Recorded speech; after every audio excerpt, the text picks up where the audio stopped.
Shalom, selamat hari Sabat. Selamat bergabung dalam Convergence in Christ. Umat Tuhan sekalian, Sabat ini kita akan menikmati berkat Tuhan melalui lagu-lagu pujian, acara rumah tangga, diskusi sekolah Sabat, pelayanan perorangan, dan khotbah yang nantinya akan dibawakan oleh hamba Tuhan, Pendeta Gad Windewani. Pendeta saat ini melayani sebagai Direktur Sekolah Sabat dan Pelayanan Perorangan Gereja Masehi Advent Hari ke-7 Daerah Misi Papua. Untuk membuka ibadah kita, mari kita puji nama Tuhan dengan menyanyikan lagu yang akan dipimpin oleh Praise Team.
Ayat hafalan pada Sabat ini terdapat di dalam 2 Korintus 5 ayat 10. Sebab kita semua harus menghadap tahta pengadilan Kristus, supaya setiap orang memperoleh apa yang patut diterimanya, sesuai dengan yang dilakukannya dalam hidupnya ini, baik ataupun jahat. Mari kita berdoa. Bapa di surga, kami bersyukur di Sabat hari ini kami bisa diberikan kesempatan untuk bersekutu dengan Tuhan melalui doa. Ya Tuhan, kami saat ini siap untuk mempelajari pelajaran sekolah Sabat. Kami meminta hikmat Tuhan bisa berada dalam pikiran dan hati kami, agar apa yang kami pelajari sebentar bisa tertanam dalam hati dan pikiran kami, dan itu bisa menjadi bermanfaat dalam kehidupan kami. Berkati para narasumber yang akan membawakan pelajaran sekolah Sabat juga, kiranya hikmat Tuhan yang sama juga Engkau bisa berikan. Inilah doa kami, di dalam nama Tuhan Yesus kami berdoa. Amin. Terimalah salam dalam kasih Tuhan kita Yesus Kristus. Shalom. Selamat hari Sabat. Terpujilah nama Tuhan di Sabat hari ini. Saudaraku yang diberkati Tuhan, saat ini kita sudah masuk dalam ruang rumah tangga. Kita akan mendengarkan beberapa motivasi, wejangan untuk rumah tangga yang lebih berbahagia lagi. Saudara, rumah tangga adalah komunitas yang paling kecil yang ada di dunia ini. Tempat seorang wanita dan seorang pria membangun atau menjalin satu cinta kasih di dalamnya. Dan tempat di mana anak-anak bertumbuh dan belajar di dalamnya. Maka tidak heran saudara, iblis begitu benci akan lembaga yang satu ini. Untuk itu saat ini kita akan melihat ada nasihat praktis di dalam Alkitab, agar supaya keluarga kita terhindar dari hal-hal yang tidak diinginkan. Saya ingin baca nasihat yang terdapat di dalam Kolose 13 ayat 18 dan 19. Ayat yang sudah sering kita dengar, bahkan saudara mungkin sering baca di rumah saudara masing-masing. Kolose 3 ayat 18 dan 19. Hai istri-istri, tunduklah kepada suamimu sebagaimana seharusnya di dalam Tuhan. Ayat 19. Hai suami-suami, kasihilah istrimu dan janganlah berlaku kasar terhadap dia. Dari hal-hal yang saya baca tadi, ada satu yang sangat menarik secara pribadi, yaitu janganlah berlaku kasar terhadap dia. Boleh jadi atau barangkali di zaman itu hanya suami yang bisa kasar kepada istri. Tetapi pada zaman saat ini kalau kita lihat di berbagai berita-berita nasional, disampaikan ada juga istri-istri yang kasar, baik secara tindakan maupun perkataan kepada suami-suami. Saudaraku yang diberkati Tuhan, saya ingin katakan, kalau orang dalam rumah lantas kita berikan perbuatan atau kata-kata kasar, maka pasti di luar rumah juga kita seperti itu. Perhatikan ini saudara, kasar itu bagi saya boleh jadi itu atau memang itu adalah alat setan. Adalah alat setan. Bayangkan orang yang kita sayang, yang kita cintai, kita buat kasar melalui perbuatan ataupun kata-kata kita. Orang yang kita sayang. Tidak ada orang rohani yang mengeluarkan kata-kata kasar. Oleh karena kalau kita belajar dari Yesus, orang rohani selalu belajar dari Yesus, maka kita akan mempelajari kelemah lembutan dan kerendahan hati di dalam Yesus. Kata-kata kita pasti lemah lembut karena kita belajar dari Yesus Kristus. Menurut sebuah studi, saya tertarik dengan studi ini. Menurut sebuah studi, wanita setiap harinya mengeluarkan 13 sampai 20 ribu kata-kata dalam sehari. Sementara pria dalam sehari mengeluarkan kata-kata 6.000 sampai 10.000 kata dalam sehari. Kata-kata yang dikeluarkan tentu saja bervariasi. Dan barangkali mungkin kita tidak sadar ada kata-kata kasar yang kita sampaikan di sana. Seorang peneliti berkebangsaan Jepang yang bernama Masaru Emoto. Saudara mungkin sudah kenal ini peneliti yang satu ini, Dr. Masaru Emoto.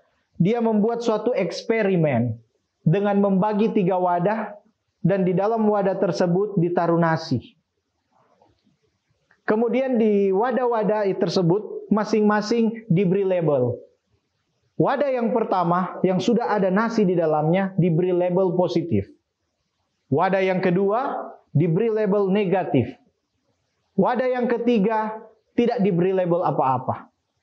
Di sana saudara, di label yang pertama yang positif itu, di wadah itu, setiap harinya dia sampaikan kata-kata yang positif. Seperti, kamu hebat, terima kasih, dan juga I love you, aku mengasihi engkau, kamu baik. Di wadah yang kedua yang dilabeli dengan kata negatif, disebutkan di situ kamu busuk, kamu jahat, aku benci kamu. Dan di wadah yang ketiga sendiri tidak diberi label dan tidak diberi kata-kata. Dibiarkan begitu saja. Pada hari yang ke-27, hasil dari penelitian tersebut adalah wadah yang pertama yang positif. Hasilnya adalah tidak basi, nasi yang ada di dalam tidak basi, hanya berjamur. Tetapi jamurnya tidak berbau busuk, tetapi berbau harum. Sementara wadah yang kedua, wadah yang negatif, dia basi, nasinya basi, kemudian nasinya menghitam, berubah menjadi warna hitam, dan berbau busuk. Dan yang ketiga yang tidak diberikan label dan tidak diberikan kata apa-apa setiap harinya, yang terjadi, ia hanya nampak berkerak kehitaman secara alami. Jadi hanya berkerak hitam tetapi alami dan mungkin bau busuknya tidak seperti dengan yang ada di wadah yang kedua. Penelitian yang sama juga dibuat di air. Jadi tadi di nasi, kemudian di air juga. Di hasil penelitian tersebut, wadah yang diberi label positif, molekul-molekul airnya berbentuk kristal. Dan dipercaya saudara, manusia dalam tubuh manusia dewasa 60% adalah air. Kesimpulan dari penelitian tersebut bahwa kata-kata memiliki dampak yang mempengaruhi kondisi seseorang. Kalau 60% orang tubuh ini adalah air, maka waktu kita memberikan kata-kata apresiasi, puji-pujian, maka itu molekul-molekul air itu berbentuk seperti kristal. Sebaliknya, ketika diberikan kata-kata kasar, menjudge dan lain sebagainya, justru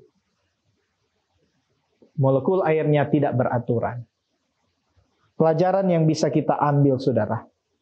Pengalaman saya melayani, ada banyak jemaat yang hancur karena kata-kata. Keluarga Allah.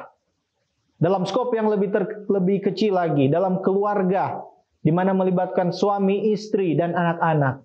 Ada banyak juga yang berpisah hanya karena kata-kata kasar. Saudaraku yang diberkati Tuhan, marilah kita belajar daripada Yesus yang penuh kelemah lembutan dan kesabaran. Kita harus sadar kata-kata kita sangat mempengaruhi tumbuh kembang anak-anak kita atau juga hubungan kita bersama istri ataupun suami kita. Saya berdoa agar supaya rumah tangga kita semua diberkati Tuhan dan terus berbahagia.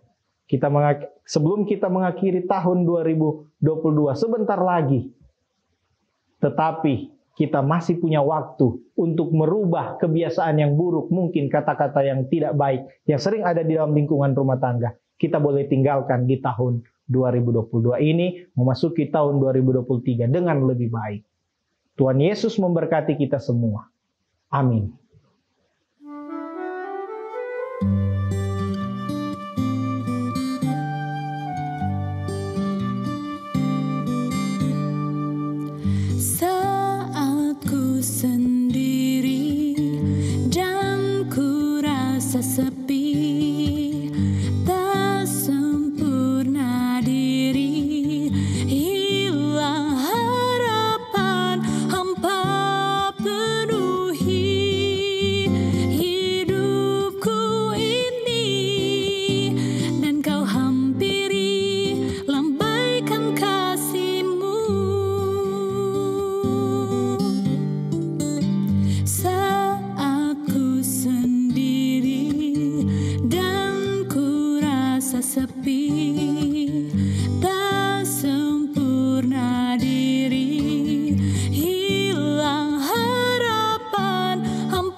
Hilang harapan, hampa penuhi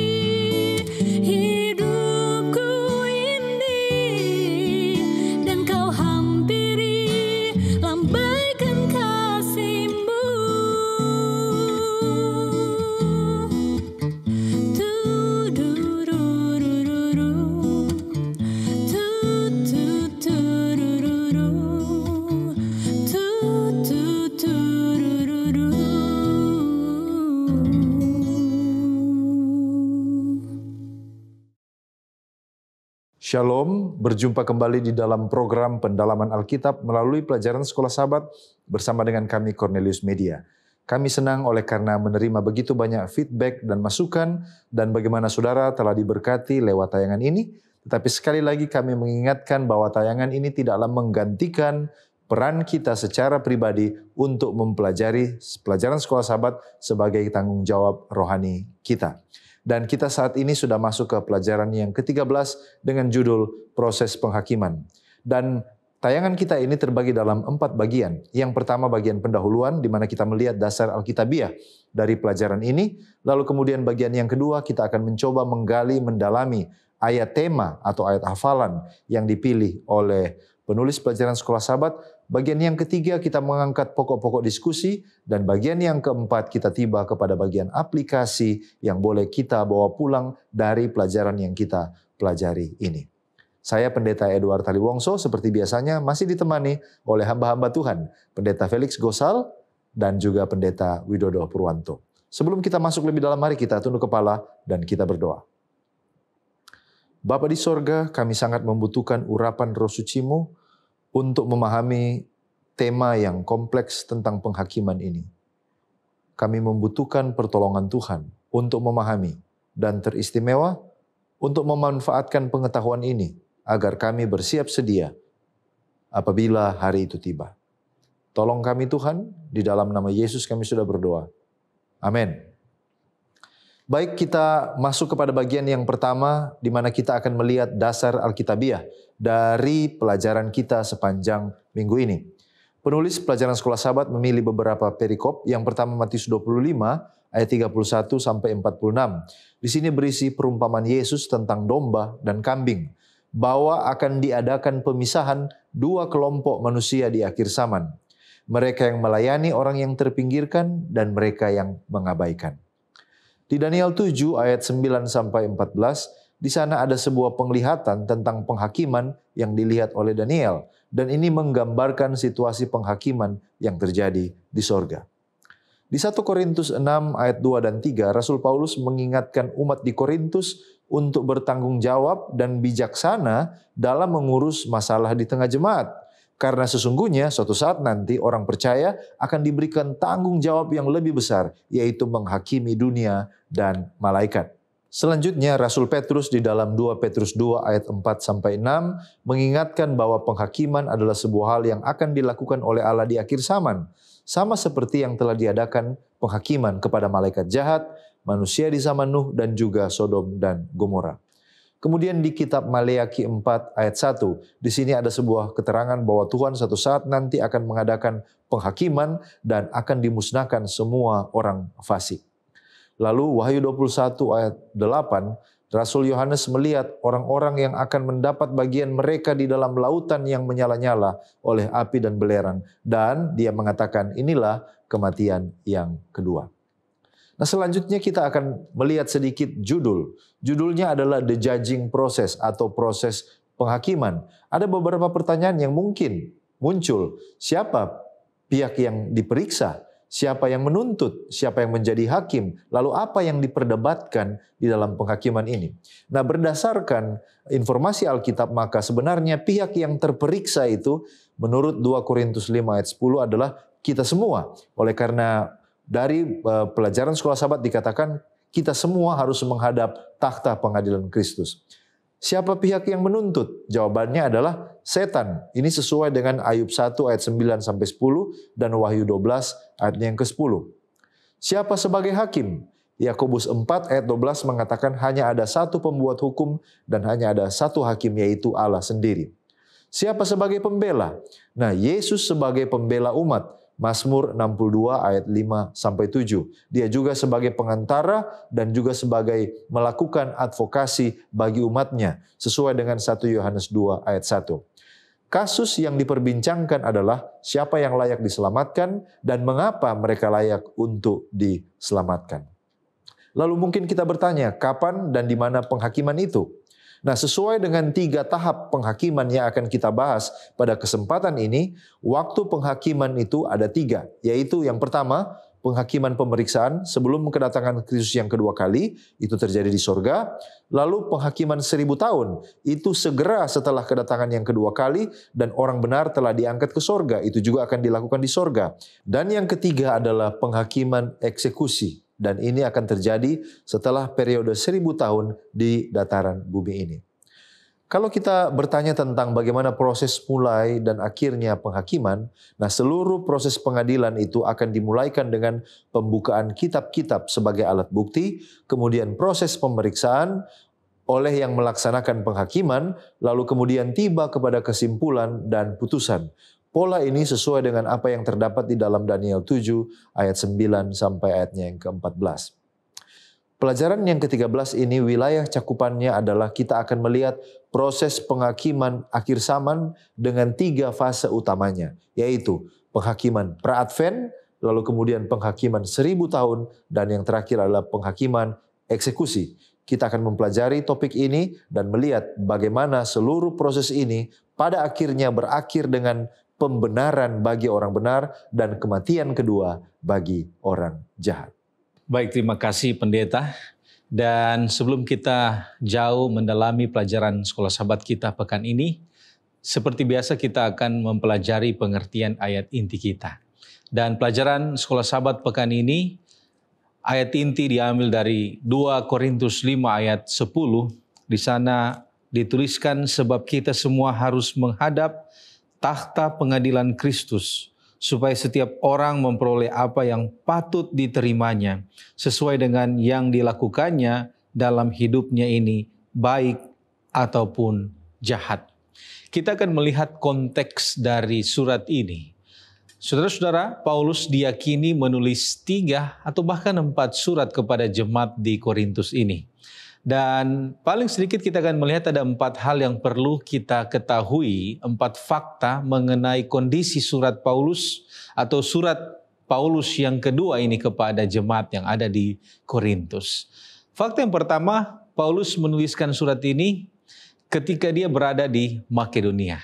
Kemudian fakta yang kedua, surat yang kedua ini dituliskan berdasarkan laporan yang disampaikan Titus yang pada saat itu baru saja melayani di Korintus dan bertemu dengan Paulus di Makedonia. Kemudian yang ketiga, surat ini adalah respon dari Paulus terhadap penerimaan jemaat Korintus terhadap surat yang dikirimkan pertama kali. Dan kemudian Paulus membahas beberapa masalah yang perlu jemaat ini perhatikan. Contohnya, di dalam suratnya yang pertama, Paulus menganjurkan agar dilakukan disiplin terhadap orang yang melakukan amoral, tindakan amoral di dalam jemaat. Dan di dalam surat yang kedua ini, Paulus mendorong jemaat untuk memenangkan kembali mereka yang telah didisiplin. Nah, kemudian fakta yang keempat, surat ini adalah cerminan dari kecemasan Paulus. Oleh karena di dalam jemaat ini adalah orang-orang yang mengganggu gereja, tetapi juga di dalam surat ini dimunculkan tekad dari Paulus untuk menangani orang-orang tersebut. Nah, di dalam ayat inti kita ada frase yang mengatakan kita semua atau setiap orang. Sebenarnya siapa yang dimaksudkan dengan kita semua atau setiap orang ini? Apakah semua orang atau hanya orang Kristen saja atau hanya orang jahat saja? Nah, saudara-saudara, di dalam konteks surat ini kalau kita baca mulai dari pasal-pasal sebelumnya, kata kita semua ini ditunjukkan Paulus kepada semua anggota jemaat yang ada di Korintus, termaksud dirinya.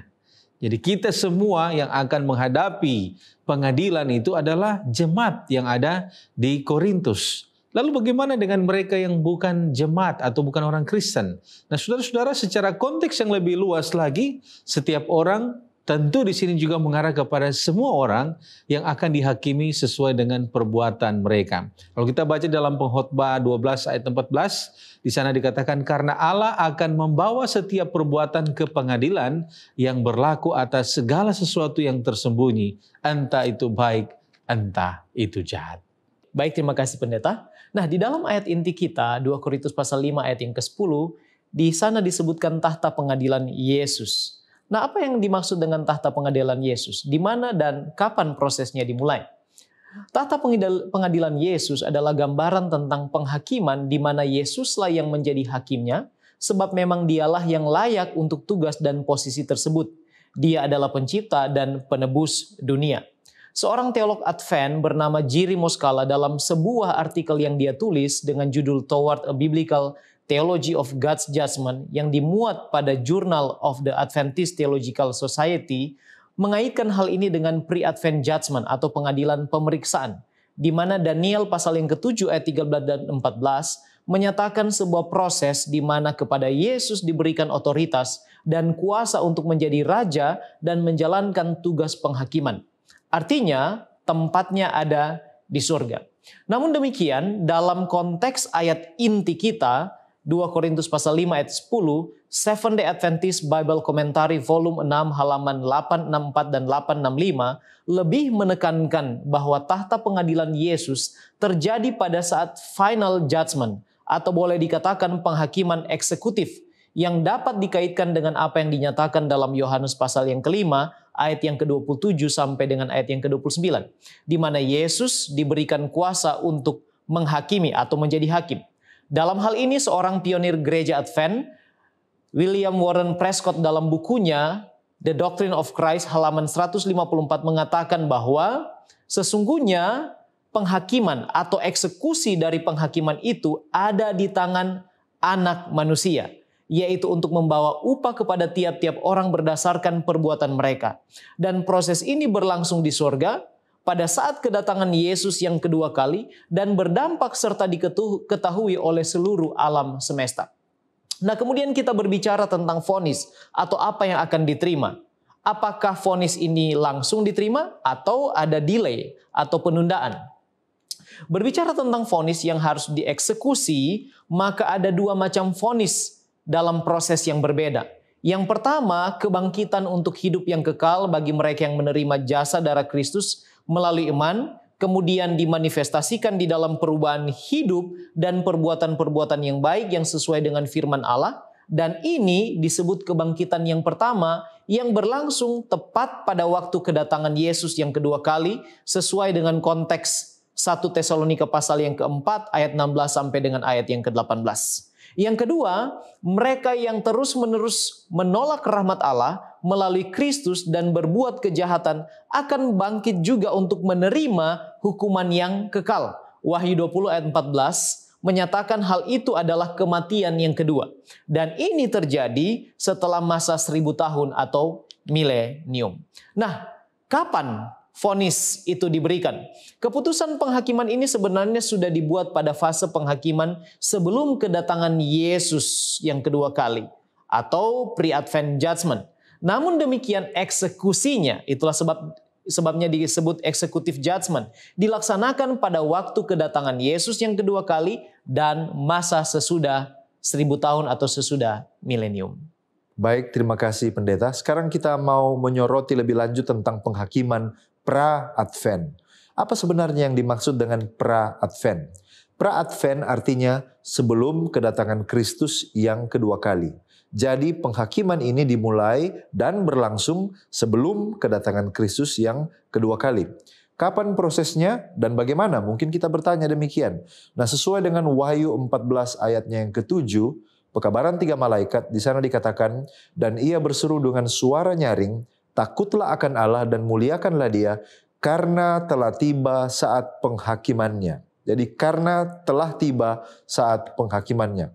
Jadi di sini kita lihat bahwa penghakiman pra-advent itu dimulai ketika malaikat pertama memberi pekabarannya. Yang kedua, ini dimulai sebelum penutupan pintu kasihan karena masih ada undangan, ada panggilan untuk bertobat. Dan yang ketiga, ini harus terjadi sebelum kedatangan Yesus yang kedua kali.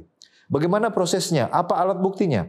Nah, pada peristiwa ini akan dibuka 2 jenis kitab sebagai alat bukti, sesuai dengan Wahyu 20 ayatnya yang ke-12. Yang pertama yang disebut dengan kitab-kitab atau jamak, ini berisi setiap perbuatan dari semua orang. Wahyu 20 ayat 12.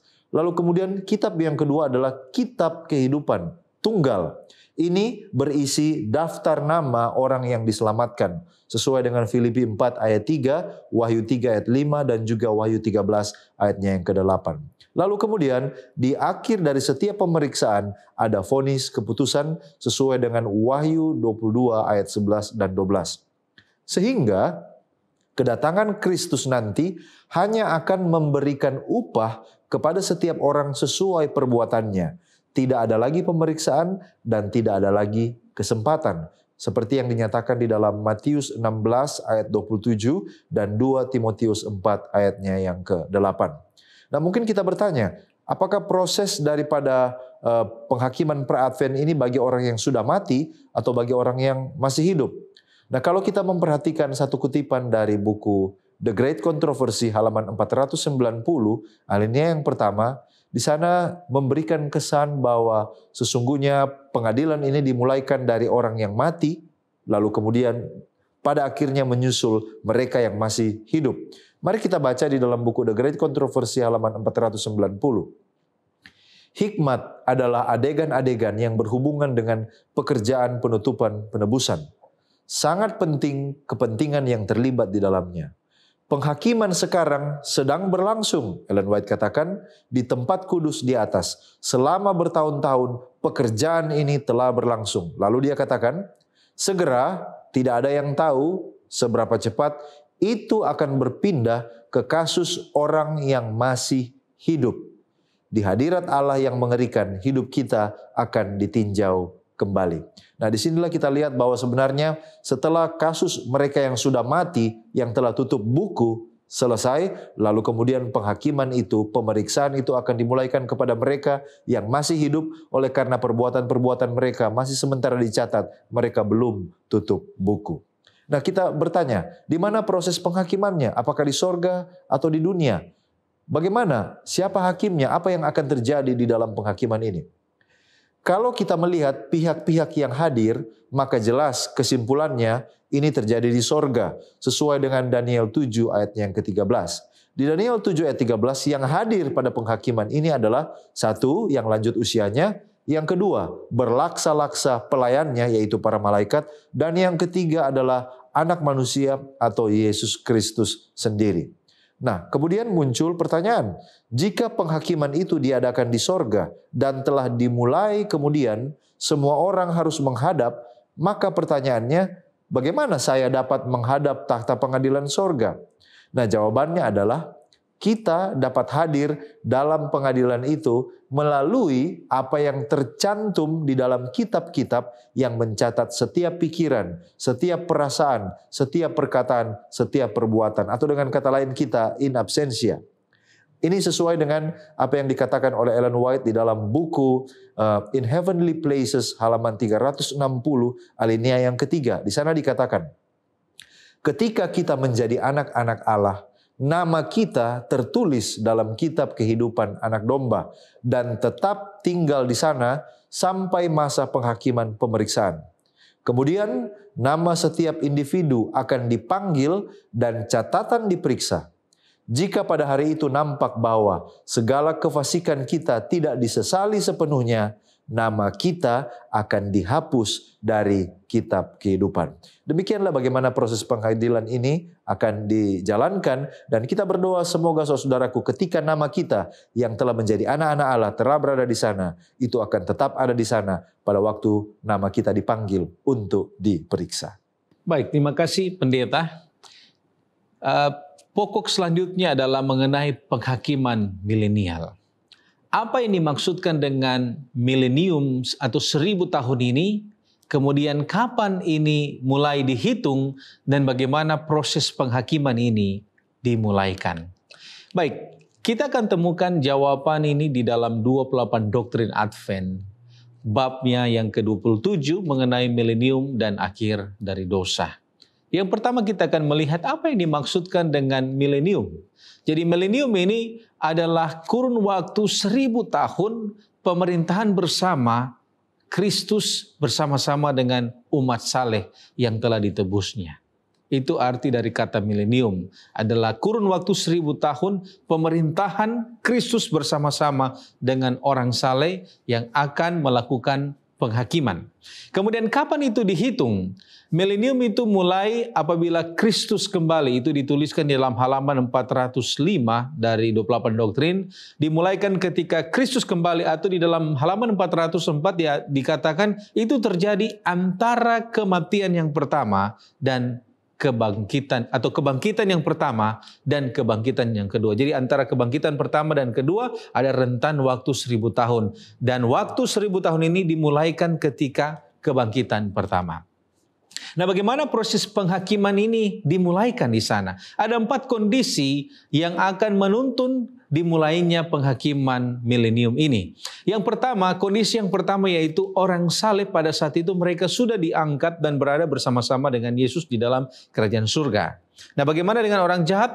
Poin yang kedua, orang jahat sudah dibinasakan di dalam kematian yang pertama, atau mereka telah dibinasakan pada saat Kristus datang pada kali yang kedua.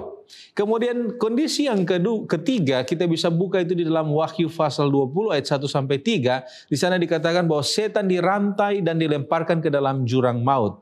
Nah, kata jurang maut di sini merujuk kepada situasi dan kondisi bumi yang kacau balau, campur baur. Kita bisa lihat itu digambarkan oleh Yeremia di dalam Yeremia pasal 4 ayat 23 sampai 27, di mana malaikat-malaikat jahat ini mereka dibatasi kegiatan mereka. Mereka tidak mendapatkan akses untuk berhubungan dengan dunia-dunia lain yang tidak jatuh. Kemudian kondisi yang keempat adalah pada saat itu keadaan bumi sunyi senyap. 28 doktrin halaman 408 mengatakan setelah ini orang-orang saleh dilibatkan di dalam penghakiman. Wahyu pasal 20 ayat 4 di sana dikatakan bahwa takhta-takhta dan orang-orang yang duduk di atasnya, kepada mereka yang diserahkan kuasa untuk menghakim. Nah, sekarang kita mungkin bertanya, siapa yang dihakimi pada saat itu? Apakah hanya orang jahat yang dihakimi? Dan siapa yang menghakimi, yang menjadi hakim? Apakah orang baik juga ikut menghakimi? Nah, mari kita lihat di dalam 1 Korintus 6 ayat 2 dan 3. Di sana dikatakan, atau tidak tahukah kamu bahwa orang-orang kudus akan menghakimi dunia? Tidak tahukah kamu, ayat selanjutnya, ayat ketiga, tidak tahukah kamu bahwa kita akan menghakimi malaikat-malaikat? Jadi ada 2 hal yang akan dihakimi di sana. Yang pertama adalah orang-orang yang jahat, dan yang kedua adalah malaikat-malaikat jahat. Di dalam 28 doktrin halaman 409, di sana dikatakan penghakiman milenium ini bukanlah menentukan siapa yang akan dibinasakan. Kenapa? Karena Allah telah mengadakan keputusan, sudah ada keputusan. Jadi penghakiman ini apa maksudnya? Nah, di sana dijelaskan bahwa penghakiman yang melibatkan orang benar menyatakan maksud atau jawaban atas pertanyaan apapun yang mungkin diajukan orang benar. Mengapa orang yang jahat itu binasa? Allah ingin agar orang yang diberikannya hidup kekal itu memiliki keyakinan yang pasti atas kepemimpinannya. Jadi masa 1000 tahun itu adalah waktu di mana umat-umat Tuhan bersama dengan Allah, mereka menghakimi bukan untuk menentukan, tetapi untuk melihat kemungkinan apabila ada pertanyaan-pertanyaan mengapa orang jahat ini harus dibinasakan, dengan tujuan agar tidak ada lagi keraguan, tetapi keyakinan tentang kepemimpinan dan otoritas Kristus. Kemudian di dalam tugas ini, lebih lanjut 28 doktrin Advent mengatakan di dalam tugas ini, orang-orang yang ditebus mereka mengerjakan pekerjaan yang berat dalam pertarungan yang baik dan yang jahat. Kenapa? Oleh karena pada masa kurun waktu 1000 tahun itu, segala sesuatu harus menjadi jelas. Kenapa saya selamat, kenapa dia tidak selamat? Kenapa yang satu diselamatkan, kenapa yang lain tidak diselamatkan? Nah, kemudian kita mungkin bertanya, apa tuntutan dan vonis dari penghakiman ini? Dan kapan eksekusi? Nah, kemenangan akhir halaman 697 di sana menjelaskan dengan bersekutu bersama Kristus, mereka artinya umat-umat yang telah diselamatkan menghakimi orang-orang fasik. Apa yang mereka lakukan pada saat penghakiman ini? Mereka membandingkan tindakan-tindakan dan perbuatan-perbuatan mereka dengan buku peraturan Alkitab dan memutuskan tiap kasus sesuai dengan perbuatan-perbuatan yang telah dilakukan oleh seseorang. Jadi pada saat itu mereka tidak lagi menentukan apakah orang ini selamat atau tidak, tetapi yang mereka tentukan adalah seberapa besar perbuatan jahat yang dilakukan oleh orang tersebut. Nah, dilanjutkan di sana dalam kemenangan akhir. Kemudian, bagian yang harus diderita orang fasik ditentukan sesuai dengan keputusan-keputusan mereka dan dicatat di bawah nama mereka di dalam kitab kematian. Jadi ada nama di sana, di bawah nama itu akan ditaruh vonisnya berapa berat derita yang harus dia alami. Nah, kemudian di sana dikatakan kapan itu akan dieksekusi atau vonis itu kapan akan dieksekusi. Kita bisa baca itu di dalam 24 doktrin bahwa itu akan terjadi ketika Yesus datang bersama dengan umat Tuhan, turun dari surga, dan mereka bersama-sama turun dengan Yerusalem baru, dan pada saat itu akan diadakan eksekusi, baik kepada setan dan malaikat-malaikatnya, juga kepada mereka yang memilih untuk bergabung dengan setan dan malaikat-malaikatnya. Baik, terima kasih pendeta. Dan kita berpindah pada pokok penting lainnya dari diskusi kita, yaitu tentang penghakiman eksekutif. Nah, apa yang dimaksud dengan penghakiman eksekutif? Kapan dan siapa yang menjalankannya? Mari kita lihat. Penghakiman eksekutif adalah intervensi hukuman terakhir dan tidak dapat diubah dari Allah dalam sejarah manusia. Dan sesungguhnya Yesuslah yang diberi kuasa untuk menjalankan penghakiman eksekutif itu. Pertanyaannya sekarang adalah kapan? Yang pertama, pada waktu kedatangan Kristus yang kedua kali. Matius pasal yang ke-16 ayat 27 mengatakan, sebab anak manusia akan datang dalam kemuliaan Bapanya diiringi malaikat-malaikatnya. Pada waktu itu ia akan membalas setiap orang menurut perbuatannya. Hal ini dikuatkan dengan apa yang dituliskan di dalam Wahyu pasal yang ke-22 ayat yang ke-12. Sesungguhnya aku datang segera, dan aku membawa upahku untuk membalaskan kepada setiap orang menurut perbuatannya. Itu yang pertama. Yang kedua, setelah masa 1000 tahun. The Handbook of Seventh-day Adventist Theology halaman 854 menyebutnya dengan sebutan Post-Millennial Executive Judgment atau penghakiman eksekutif sesudah masa 1000 tahun. Di mana setan dan para pengikutnya pada akhirnya dilenyapkan untuk selama-lamanya. Itulah penghakiman eksekutif kapan terjadinya. Nah, sekarang kenapa harus ada executive judgment atau penghakiman eksekutif? Apa dasarnya kemudian? Sebenarnya tujuan inti dari penghakiman eksekutif adalah untuk menyatakan kasih Allah dan keadilan Allah yang telah dikaburkan oleh setan dan kemudian itu menjalar kepada para pengikutnya. Nyonya White menuliskan di dalam buku The Great Controversy halaman 666, di dalam kuasa dan kemuliaannya, raja di atas segala raja itu akan mengumumkan penghukuman bagi mereka yang memberontak terhadap pemerintahannya dan kepada mereka yang telah melanggar hukumnya serta menganiaya para pengikutnya. Jadi dasarnya adalah hukum-hukum Allah. Dasar penghakiman eksekutif itu adalah hukum-hukum Allah. Itu adalah standarnya. Pada hari penghukuman terakhir kelak, setiap jiwa yang hilang akan mengerti sifat penolakannya akan kebenaran. Apa saja akan dibukakan. Manusia akan melihat apa yang telah menjadi pilihan mereka. Tiap pertanyaan tentang kebenaran dan kesalahan dalam pertikaian yang sudah sejak lama berlangsung itu akan jelaslah kelak. Dan dalam pengadilan semesta alam kelak, Allah bersih dari kesalahan atas adanya atau lanjutnya kejahatan itu. Akan ditunjukkan kelak bahwa segala titah ilahi bukanlah alat-alat yang menimbulkan dosa.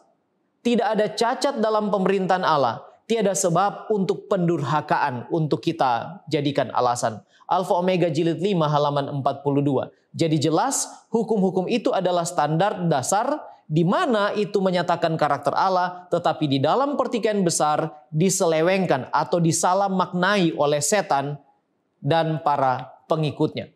Nah, sekarang apa masih ada penghakiman eksekutif dan bagaimana kita tahu dan rasakan hal itu? Kalau kita melihat catatan Alkitab, ada contoh-contoh penghakiman yang di dalamnya ada intervensi Allah. Dan ini terjadi secara terbatas. Seperti pengusiran Adam dan Hawa dari Taman Eden, kemudian ada penghukuman air bah pada zaman Nuh, kemudian kehancuran Sodom dan Gomora, dan lain sebagainya. Maka kita bisa berpendapat bahwa penghakiman seperti itu masih terjadi sekarang ini dalam konteks intervensi Allah. Dalam konteks itu, maka memungkinkan untuk penghakiman eksekutif itu terjadi sekarang. Namun, bukanlah tugas kita untuk mengkategorikan itu adalah penghakiman eksekutif Allah atau bukan. Sebab sesungguhnya penghakiman itu adalah hak prerogatif dari Allah sendiri. 1 Korintus pasal yang keempat ayat yang kelima saya bacakan. Karena itu janganlah menghakimi sebelum waktunya, yaitu sebelum Tuhan datang. Ia akan menerangi juga apa yang tersembunyi dalam kegelapan, dan ia akan memperlihatkan apa yang direncanakan di dalam hati. Maka tiap-tiap orang akan menerima pujian dari Allah. Serahkanlah penghakiman itu kepada Tuhan untuk kita boleh merasakan bahwa sesungguhnya Allah itu adalah Allah yang adil dan penuh dengan kasih. Baik, terima kasih pendeta. Kita sekarang akan menyoroti penghakiman dan penghukuman, teristimewa terminologi kematian yang kedua. Apa yang disebut dengan kematian kedua ini? Kalau kita baca Wahyu 20 ayat 6 dan Wahyu 20 ayat 14, kita mendapat informasi tentang apa itu dan siapa yang akan menderita kematian kedua. Kita bacakan Wahyu 20 ayat 6. Berbahagia dan kuduslah ia yang mendapat bagian dalam kebangkitan pertama itu. Kematian yang kedua tidak berkuasa lagi atas mereka. Tetapi mereka akan menjadi imam-imam Allah dan Kristus, dan mereka akan memerintah sebagai raja bersama-sama dengan dia 1000 tahun lamanya.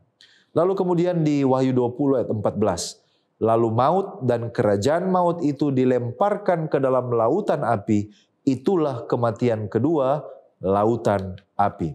Nah, kalau kita lihat, maka ada beberapa kesimpulan yang dapat kita ambil. Yang pertama, orang-orang saleh mendapat bagian dalam kebangkitan pertama. Kalau bangkit pertama berarti hanya satu kali mengalami kematian. Tetapi orang-orang jahat akan mengalami kematian yang kedua. Ini berarti 2 kali mengalami kehidupan. Nah, pertanyaan, jika orang jahat mengalami kematian yang kedua, kapan kematian mereka yang pertama? Kematian mereka yang pertama adalah sebelum kedatangan Yesus yang kedua kali. Itu bisa terjadi oleh karena sakit, kecelakaan, dibunuh, atau mungkin menjadi korban bencana, bunuh diri, dan sebagainya. Atau kematian mereka yang pertama dibinasakan pada waktu kedatangan Yesus yang kedua kali. Nah, orang-orang jahat akan dibangkitkan sekali lagi pada akhir masa 1000 tahun. Lalu kemudian akan disesatkan oleh setan, kemudian mereka akan bersiap-siap untuk menyerang kota suci dan orang-orang kudus. Demikianlah latar belakang mengapa sehingga Alkitab mengatakan kematian yang kedua bagi orang yang akan dibinasakan. Nah, pertanyaan, apakah setan juga akan dihakimi? Kapan dan siapa yang akan menjadi hakim? Bagaimana caranya? Setan juga akan dihakimi. Nah, kalau kita baca di dalam Wahyu 20 ayat 9, di sana dikatakan, maka naiklah mereka ke seluruh dataran bumi, lalu mengepung perkemahan tentara orang-orang kudus dan kota yang dikasihi itu, tetapi dari langit turunlah api menghanguskan mereka itu. Nah, dari sini kita melihat bahwa mereka di sini, mereka yang akan menyerang kota suci, ini mencakup setan bersama dengan orang-orang yang dia sesatkan untuk menyerang kota suci. Jadi benar bahwa yang nanti akan dihukum adalah setan bersama dengan pengikut-pengikutnya. Tetapi dari mana datangnya penghakiman itu? Kalau di dalam Alkitab bahasa Indonesia, di sana dikatakan tetapi dari langit turunlah api. Tetapi Alkitab bahasa Inggris teristimewa versi King James, di sana dikatakan and fire came down from God out of heaven and devoured them. Ada kata from God di sini yang artinya api itu berasal dari Allah sendiri. Dengan demikian Allah lah yang akan mengeksekusi setan dan pengikutnya. Mereka semua akan menderita kematian yang kedua atau lautan api itu. Nah, apakah penghukuman manusia dan setan itu akan sama waktunya? Mari kita lihat.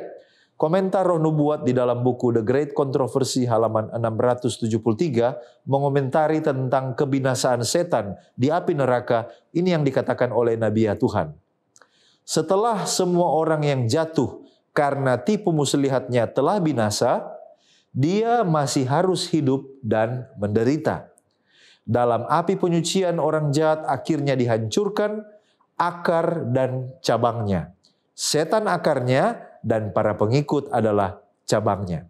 Nah, dari kutipan tadi minimal ada 3 pelajaran yang bisa kita ambil. Yang pertama, setan dan umat yang memberontak bersama dia akan sama-sama dibinasakan. Pelajaran yang kedua, setan sebagai pencetus dosa akan menerima lebih banyak durasi penghukuman dibandingkan dengan pengikutnya yang dia sesatkan.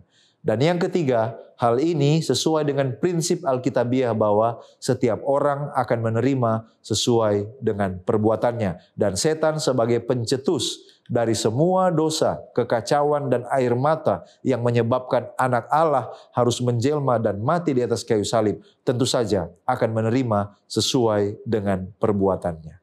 Baik, terima kasih pendeta. Dan saat ini kita datang pada aplikasi dari pelajaran sekolah sahabat kita. Mungkin kita bertanya, mengapa manusia sudah percaya kepada Yesus, sudah melayani selama hidupnya, tetapi dia harus atau masih saja harus dihakimi? Bukankah kita diselamatkan dengan percaya dan punya iman? Nah, saudara-saudara, kita akan melihat jawabannya di dalam Roma pasal 14 ayat 10 dan 12. Di sana dituliskan bahwa sebab kita semua harus menghadap takhta pengadilan Allah. Artinya tidak ada seorang pun yang terlepas dari takhta pengadilan Allah. Semua kita akan mengalami proses ini. Ayat 12 di sana mengatakan, demikianlah setiap orang di antara kita akan memberikan pertanggungjawab tentang dirinya sendiri kepada Allah. Artinya, kenapa kita harus menghadap dalam pengadilan ini? Karena ada sesuatu yang harus kita pertanggungjawabkan di hadapan Allah. Oleh karena itu, jika kita sudah percaya kepada Yesus, tentu percaya kita itu akan dipertanggungjawabkan. Kalau saya sudah melayani seumur hidup saya memiliki iman, maka pelayanan saya itu tentu harus dipertanggungjawabkan. Iman saya juga itu harus dipertanggungjawabkan. Dengan demikian, kita akan melihat apakah selama ini kita telah melakukan sesuatu yang benar di hadapan Tuhan. Nah, bagaimana dengan orang yang sudah mati? Bisakah orang mati mengubah posisi sehingga mereka dapat bebas dari penghukuman, dari penghakiman?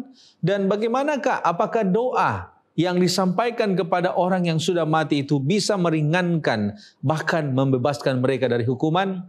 Nah, saudara, tentu jawaban dari pertanyaan ini adalah tidak. Sekali-kali tidak. Perumpamaan tentang Lazarus dan orang kaya yang sudah kita pelajari itu menjelaskan dengan tegas bahwa ketika kematian datang tidak ada lagi kesempatan untuk bertobat. Oleh karena itu Yesus selalu menganjurkan, Alkitab selalu menganjurkan, selagi masih ada waktu, selagi masih ada kesempatan, marilah kita mengerjakan keselamatan kita. Marilah kita berbuat yang benar di hadapan Tuhan. Oleh karena setelah kita mati, tidak ada lagi kesempatan.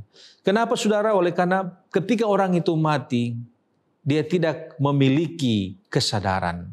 Pertobatan itu memerlukan kesadaran. Dan orang mati tidak memiliki kesadaran. Mereka tidak bisa merubah kesalahan mereka.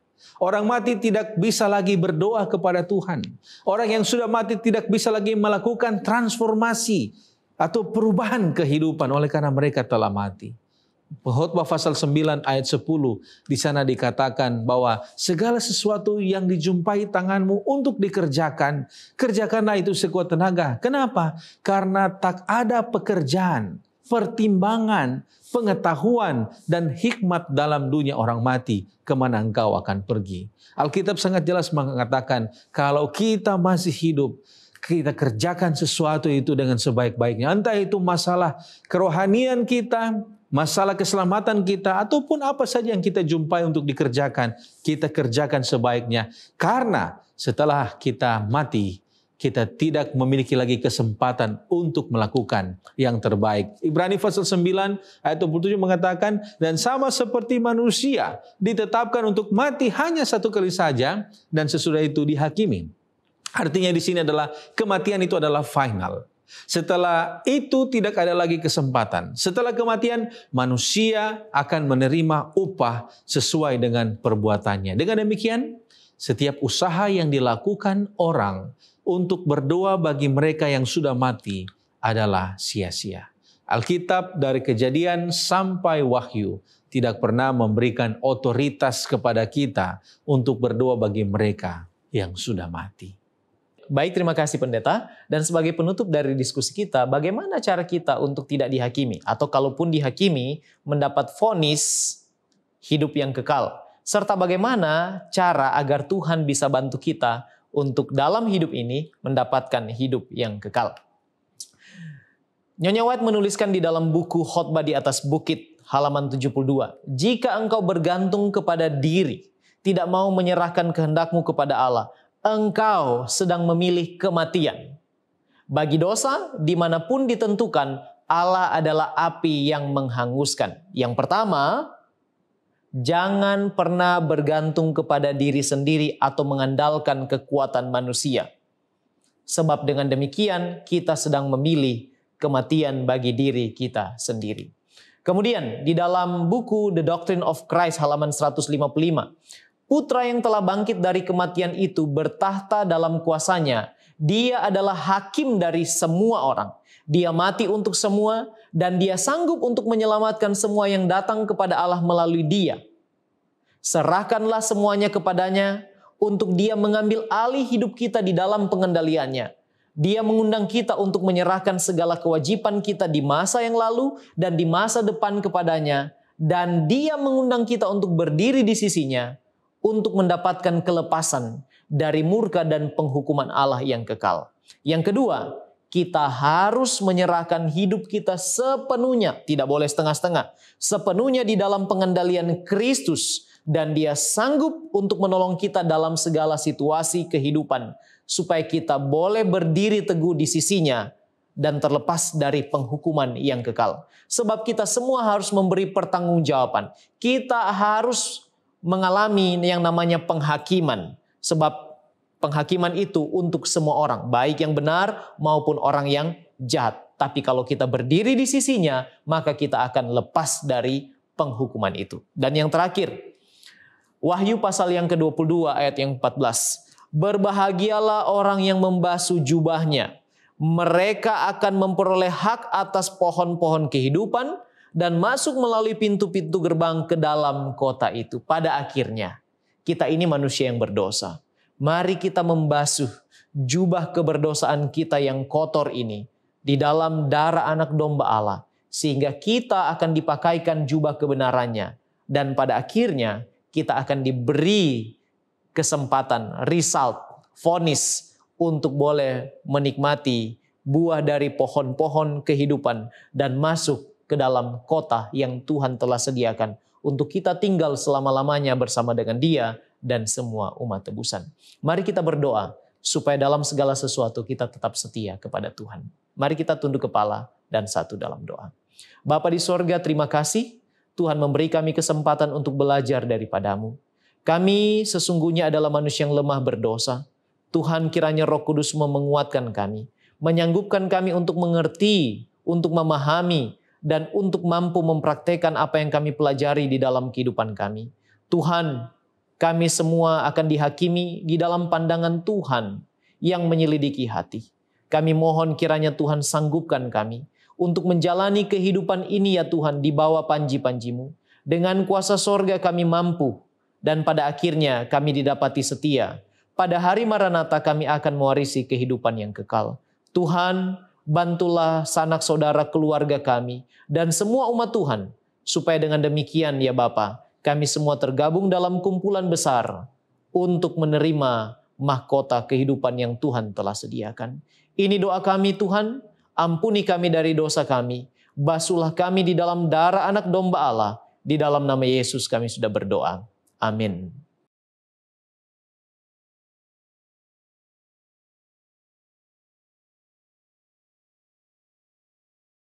Shalom saudara-saudara, sahabat Cornelius Media, umat-umat Tuhan, anggota jemaat, dimanapun Anda berada. Pada saat ini, ada 3 kata yang saya mau sampaikan, yaitu selamat hari Sabat. Pada saat ini saudara-saudara, kita bersyukur, berterima kasih kepada Tuhan, oleh karena kebaikan Tuhan yang boleh kita rasakan pada saat ini. Saudara-saudara, barangkali ada di antara kita yang sementara semangat dalam pekerjaan Tuhan. Barangkali di antara kita ada yang semangat untuk bekerja, melayani, memberitakan Injil kepada mereka yang ada di luar sana. Dan barangkali juga ada di antara kita yang berencana untuk bekerja bersemangat dalam pekerjaan Tuhan. Dan saya mau sampaikan pada saat ini, dan mudah-mudahan firman Tuhan, dorongan, pelayanan perorangan, ini boleh menambah motivasi saudara-saudara, boleh menambah minat saudara-saudara ketika Anda akan bekerja untuk Tuhan. Ayat yang akan saya mau sampaikan pada saat ini, ada beberapa ayat. Yang pertama, saya mau ambil dalam Matius pasalnya yang ke-28, ayatnya yang ke-19 dan ayatnya yang ke-20. Ini adalah adalah ayat yang sudah kita kenal, sangat kenal. Kenal ayat atau The Great Commission. Perintah yang agung dari Yesus Kristus sebelum dia naik ke sorga. Firman Tuhan berkata, ayatnya yang ke-19, karena itu, pergilah, jadikanlah semua bangsa muridku, dan baptislah mereka dalam nama Bapa dan Anak dan Roh Kudus. Dan ajarlah mereka melakukan segala sesuatu yang telah kuperintahkan kepadamu, dan ketahuilah, aku menyertai kamu senantiasa sampai kepada akhir zaman. Saudara-saudara, dalam pekerjaan pelayanan kepada Tuhan, saya tahu, saya percaya pasti semua ada masalahnya. Dalam pekerjaan Tuhan, ada yang namanya duka cita, siksaan, sukacita. Tetapi saya mau sampaikan, dalam pekerjaan Tuhan, yang paling banyak itu adalah sukacita bersama dengan Tuhan. Dan kalaupun dalam setiap pekerjaan kita, pelayanan kita kepada Tuhan, pelayanan kita menjangkau jiwa-jiwa dan memelihara anggota jemaat kita yang sementara kita layani. Dan mungkin banyak ada mungkin tantangan-tantangan yang sementara kita hadapi, keraguan-raguan. Apakah Tuhan masih menyertai kehidupan kita? Apakah Tuhan masih bersama-sama dengan kita ketika kita dalam pekerjaan bersama dengan Tuhan, pelayanan perorangan? Ini adalah janji Tuhan dalam ayatnya yang ke-20. Ajarlah mereka melakukan segala sesuatu yang telah kuperintahkan kepadamu, dan ketahuilah, ini janji Tuhan, dan ketahuilah, aku menyertai kamu senantiasa sampai kepada mana? Sampai kepada akhir zaman. Saudara-saudara, saya mau sampaikan, boleh jadi setan tidak membuat kita menjadi malas. Boleh jadi setan tidak membuat kita acuh tak acuh. Tetapi dia membuat kita terlalu sibuk dengan pekerjaan dunia. Kuliah, sekolah, kerja dimanapun kita berada, boleh jadi hal-hal seperti itu yang setan gunakan untuk membuat kita lemah dalam pekerjaan Tuhan. Pada saat ini saya mau sampaikan sekali lagi, bekerjalah kepada Tuhan. Semangat dalam pelayanan. Semangat selalu bersama dengan Tuhan. Maka saya yakin dan percaya ada berkat yang Tuhan akan berikan dalam kehidupan kita. Satu ayat yang terakhir yang saya mau sampaikan, dalam Kisah 1 ayatnya yang ke-8, firman Tuhan berkata, tetapi kamu akan menerima kuasa kalau Roh Kudus turun ke atas kamu, dan kamu akan menjadi saksiku di Yerusalem dan di seluruh Yudea dan Samaria dan sampai ke ujung bumi. Tuhan Yesus memberkati kita, Tuhan Yesus memberkati pekerjaan pelayanan kita. Adalah doa dan harapan kita semua. Amin.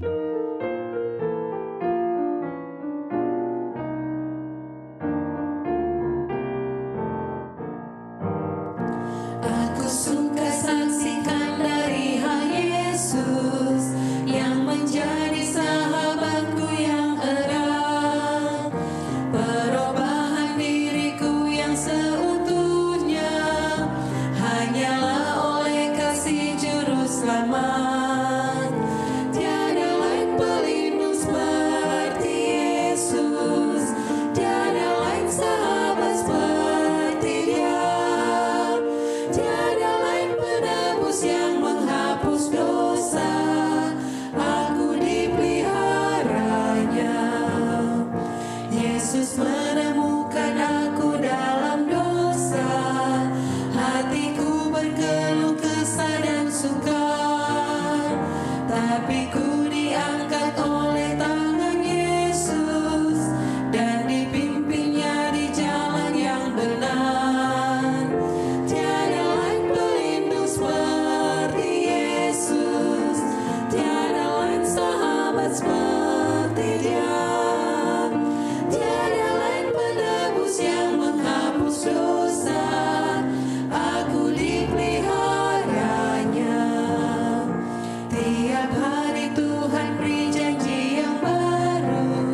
umat-umat Tuhan untuk menutup acara pada saat ini. Marilah kita tunduk kepala dan kita bersatu di dalam doa. Kita berdoa. Tuhan Allah kami yang bertakhta dalam kerajaan sorga. Terima kasih oleh karena kebaikan Tuhan. Terima kasih atas pelayanan, pekerjaan, motivasi bagi kehidupan kami. Firman Tuhan yang kami boleh dengar, biarlah itu boleh menambah iman kami, semangat kami dalam pekerjaan Tuhan. Berkati kami semua Tuhan sepanjang Sabat ini, hari ini, sampai Tuhan datang. Ini doa dan permohonan kami dalam nama Yesus. Amin.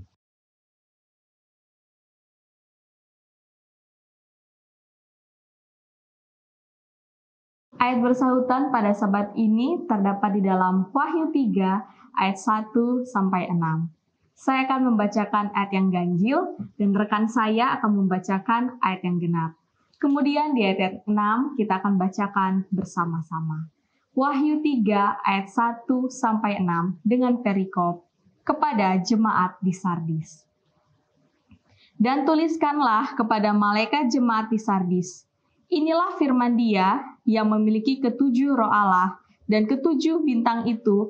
Aku tahu segala pekerjaanmu, engkau dikatakan hidup padahal engkau mati. Bangunlah dan kuatkanlah apa yang masih tinggal, yang sudah hampir mati.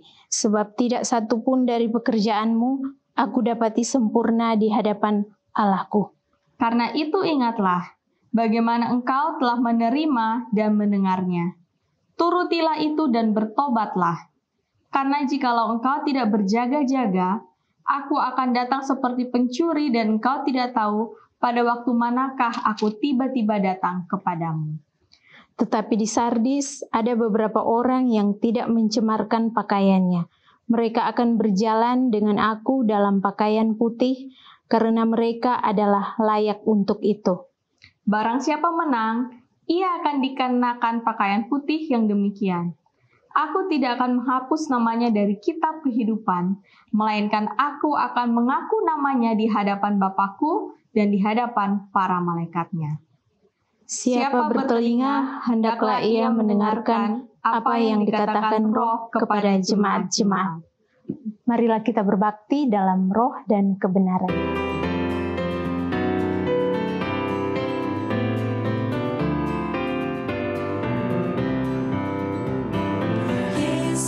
Bagaikan gembala, kami ini dombanya.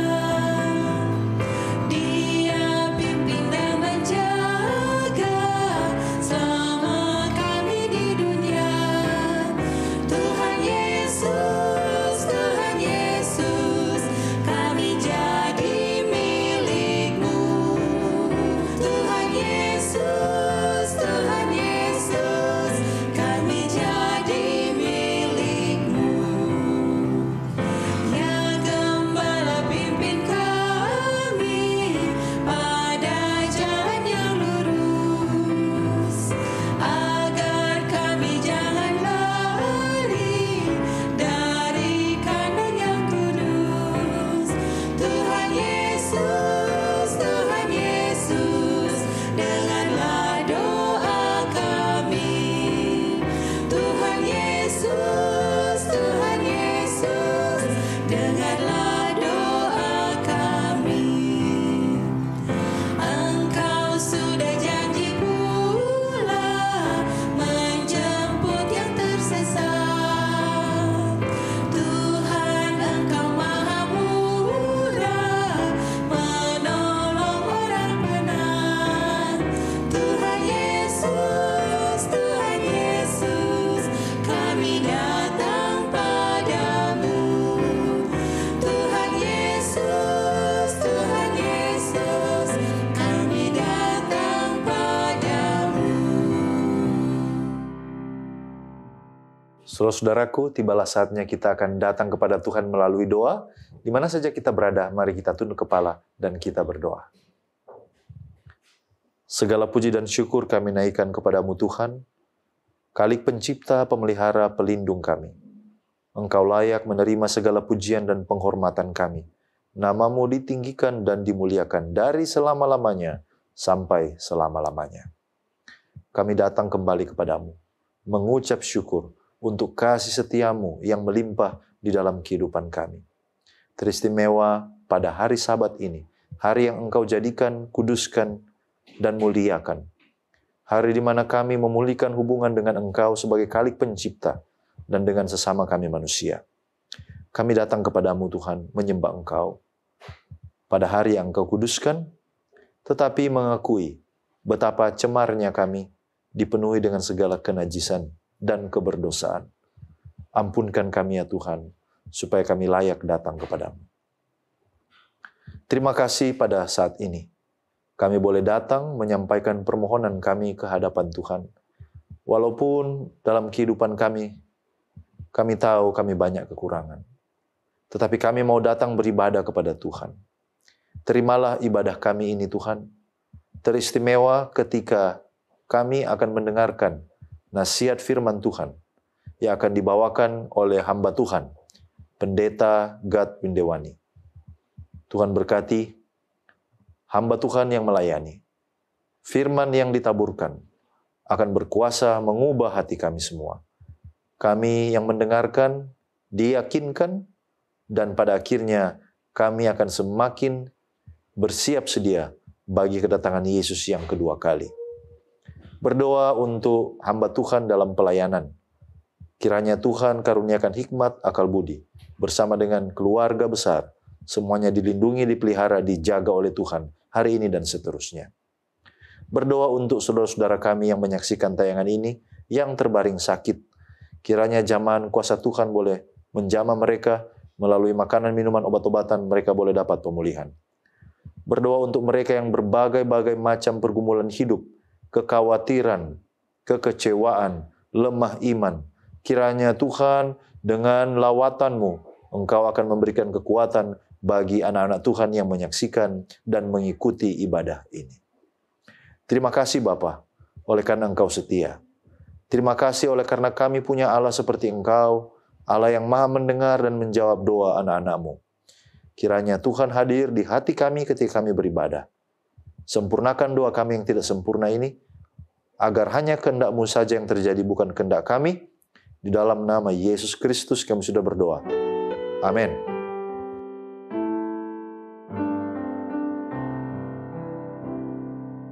Jadilah Tuhan kehendak-Mu,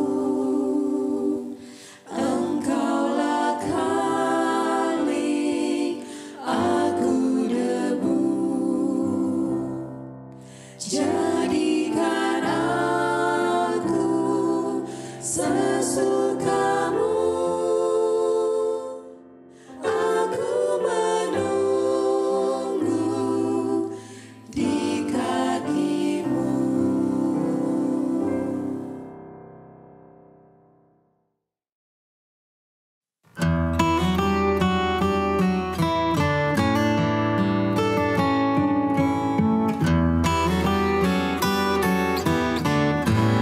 I'll feel the touch of hands so kind and tender. They're leading me in the paths that I must walk. I have no fear, for Jesus walks beside me. For I'm sheltered in the arms of God. So let the storms rage high, the dark clouds rise, they won't worry me, for I'm sheltered safe within the arms of God. He walks with me, and none of earth shall harm me.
sheltering the arms of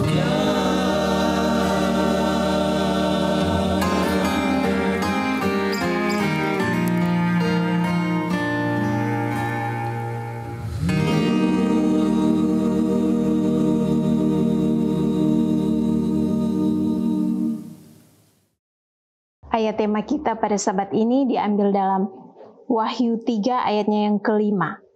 Barang siapa menang, ia akan dikenakan pakaian putih yang demikian. Aku tidak akan menghapus namanya dari kitab kehidupan, melainkan aku akan mengaku namanya di hadapan Bapa-Ku dan di hadapan para malaikatnya.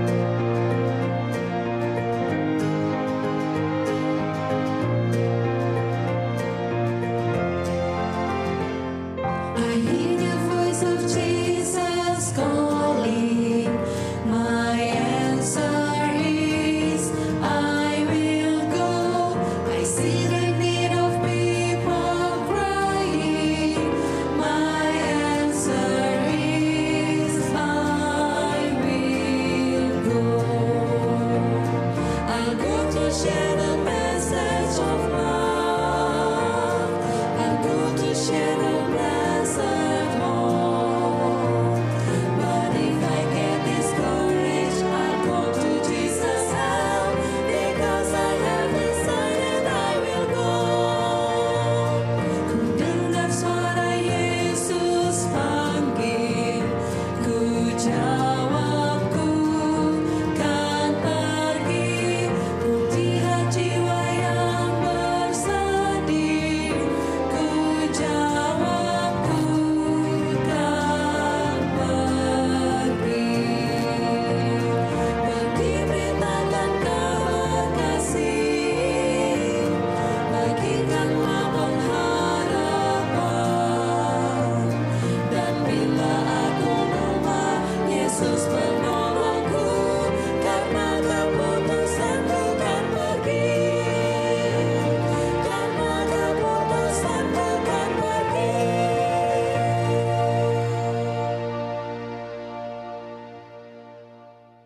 Selamat hari Sabat, selamat berjumpa kembali umat-umat Tuhan yang dikasihi oleh Tuhan kita, Yesus Kristus. Sebelum kita datang kepada acara khotbah pada siang ini, dengan penuh kerendahan hati, mari kita menyerahkan hidup kita, mengundang kuasa Roh Kudus melalui doa. Mari kita satu di dalam doa.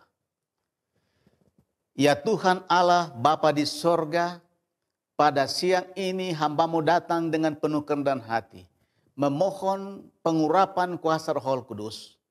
Urapi hamba-Mu untuk menyampaikan pekabaran-Mu pada siang ini ya Bapa. Kuasa Roh Kudus yang sama menyanggupkan seluruh umat Tuhan pada siang ini, menyerahkan pekabaran firman-Mu pada saat ini, dari awal, pertengahan, hingga pada akhirnya. Kiranya jadi seturut dengan kehendak-Mu saja ya Bapa, hanya di dalam nama Yesus. Amin. Saudara-saudaraku yang dikasihi oleh Tuhan kita Yesus Kristus, judul pekabaran kita pada saat ini adalah pakaian atau jubah kemenangan.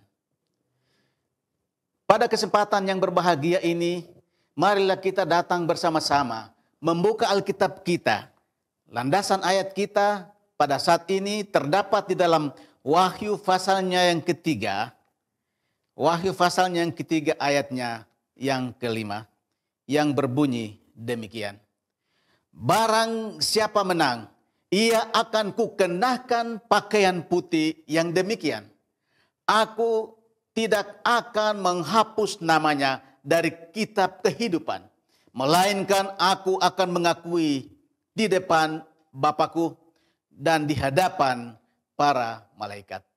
Barang siapa menang, ia akan kukenakan pakaian putih yang demikian. Pakaian putih yang dimaksudkan oleh Allah adalah melalui tabiat kita. Jubah, ya, tabiat Kristus yang akan dikenakan bagi saudara dan saya jika kita menang. Dalam perjalanan perjuangan iman percaya saudara dan saya. Dalam semua seantero perjalanan hidup saya, hidup saudara, kita memiliki satu tujuan yang pasti. Kita memiliki satu pengharapan yang pasti. Kita memiliki satu hal yang penting dalam setiap langkah iman percaya saya dan saudara, yaitu kita rindu untuk menang dalam perjalanan iman kita di atas dunia ini. Saudara-saudaraku, bumi ini sedang berada dalam ambang kehancuran. Kita sedang berada pada satu waktu di mana kita harus lega dalam setiap penderitaan kita. Kita harus segera memperhatikan peristiwa-peristiwa yang sedang terjadi di sekitar kita, di belahan bumi yang lain. Ya. Fenomena alam dan semua peristiwa yang sedang terjadi ini memberikan gambaran bahwa bumi kita sudah tua. Artinya, sudah tidak lama lagi Yesus yang kita nanti-nantikan akan segera datang. Kalau itu adalah tanda-tandanya, mari kita lakukan yang terbaik dalam kehidupan kita. Kejadian pasalnya yang ketiga, ayatnya yang ke-21 berkata, dan Tuhan Allah membuat pakaian dari kulit binatang untuk manusia dan untuk istrinya itu, lalu mengenakannya kepada mereka. Mengapa Allah mengambil alih dan menyediakan jubah bagi manusia pertama? Dalam Kejadian pasal yang ketiga memberikan gambaran bahwa ketika Adam dan Hawa jatuh ke dalam dosa, datanglah Allah untuk mencari mereka. Adam, Adam, di manakah engkau? Adam dan Hawa takut dan bersembunyi. Mereka menjawab, Tuhan, kami bersembunyi, kami takut. Apakah buah dari pohon kehidupan itu, pohon yang dilarang itu, sudah kamu makan daripada buahnya? Pertanyaan itu datang kepada mereka.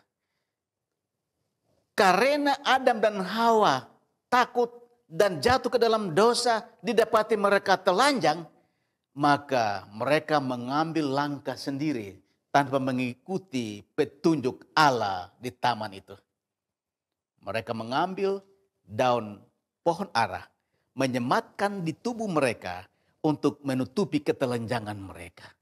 Allah melihat bahwa sesungguhnya manusia ini sudah melakukan hal yang tidak bijak karena mereka berjalan tidak seturut dengan kehendak Tuhan.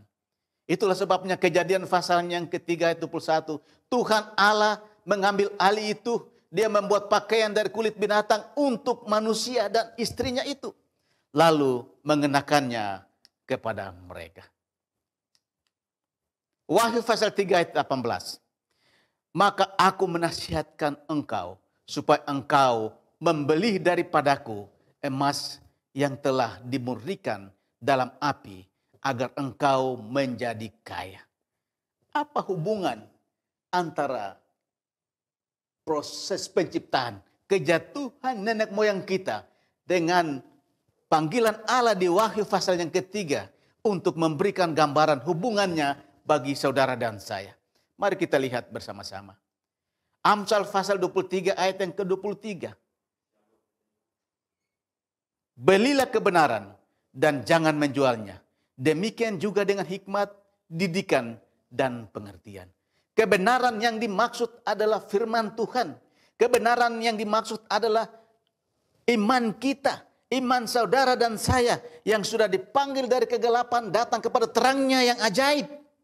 Kita memiliki firman itu, kita memiliki kebenaran itu, termasuk di dalamnya adalah tabiat Kristus, jubah Allah, jubah Kristus yang terbungkus di dalam 10 hukum Allah itu, tabiatnya. Salah satunya adalah hari Sabat yang suci. Ada begitu banyak umat Allah yang tidak memperhatikan secara seksama hari peribadatan itu, kebenaran Allah itu, firman Allah itu, yaitu hari Sabat. Kita selalu menganggap remeh, bermain-main, melakukan hal-hal yang tidak wajar di sepanjang hari Sabat Tuhan yang suci. Kita sudah mendapatkan kebenaran itu. Kita membeli itu dengan pengorbanan Yesus di Kalvari. Kita tidak usah untuk bermain-main dan menjual kebenaran ini lagi. Wahyu, Allah katakan bukan cuma emas murni, juga pakaian putih, supaya engkau memakainya, agar jangan kelihatan ketelanjanganmu yang memalukan. Kejadian pasalnya yang pertama, kedua, dan ketiga. Allah menawarkan pakaian itu dalam proses penciptaan dan memberikan itu kepada Adam dan Hawa. Mengenakan jubah dari kulit binatang itu. Di Wahyu pasal yang ketiga, bagian terakhir dari firman ini mengatakan bahwa Allah yang sama menawarkan kepada saudara dan saya untuk jubah yang sama, pakaian putih, supaya kita memakainya agar jangan kelihatan ketelanjangan kita yang sangat memalukan. Kita membutuhkan pakaian itu.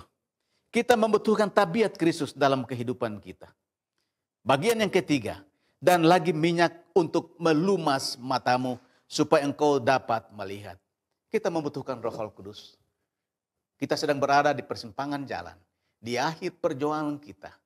Kita membutuhkan Roh Kudus itu. Kita membutuhkan kuasa roh hujan akhir untuk menyanggupkan kita, menyanggupkan saudara dan saya dalam melayani Tuhan. Kita bertumbuh dalam iman percaya kita. Berjalan dewasa dalam kerohanian kita untuk menanti kedatangan Tuhan kita yang sudah sangat dekat.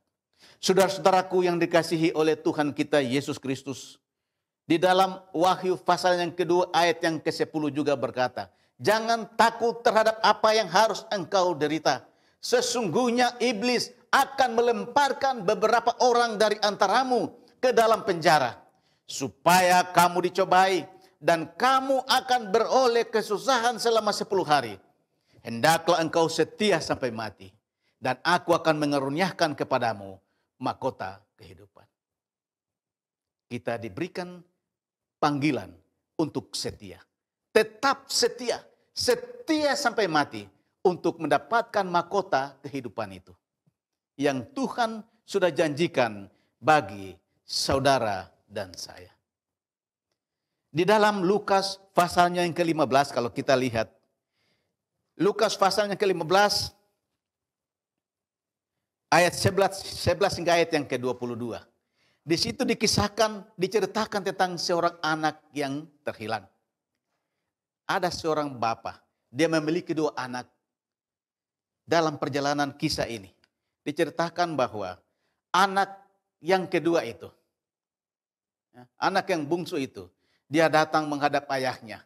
Kemudian dia meminta, "Bapa, kalau boleh berikanlah bagianku, warisanku kepadaku."